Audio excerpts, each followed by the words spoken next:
Push ka nila ng ipupush sa limit mo na mag-rally ng mag-rally hanggang sa makaramdam ka ng discontentment and ma-exploit nila yung discontentment na yon at ma-justify nila sa'yo yung revolusyon o yung paglahok sa armadong pakikibaka.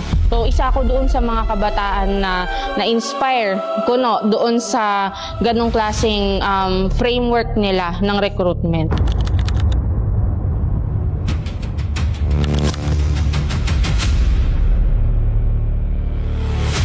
May mga naiiwang kadre ng partido doon sa loob ng university, so sa loob ng publication sa kaso namin. Tapos, ang role ng kadre ng partido na yun is mag-recruit ng mga younger generations. And then, meron silang programa para sa edukasyon, na itaas nila yung level ng pagkakaalam mo doon sa mga paniniwala nila.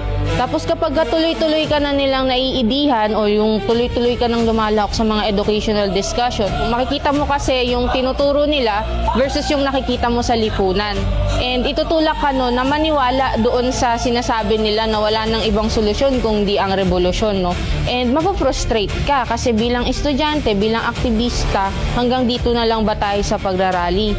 Ito ngayon yung solusyon na pinopropose natin. Buwagin ng gobyerno, buwagin ng ang estado. Unti-unti na naming natatanggap sa loob namin na ay okay pala magrevolusyon, ganyan, parang hopeless na talaga yung sitwasyon ng bansa natin.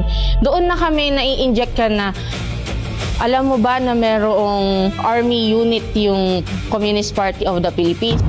At dahil nandun na ako sa level ng agitation ko na take it or leave it na, ready na akong iwanan lahat dahil nga ganun nakalalim yung impluwensya nila sa akin, is iniwan ko nga yung aking sariling pamilya, yung aking pag-aaral, kapalit ng paglilingkod di umano sa masa.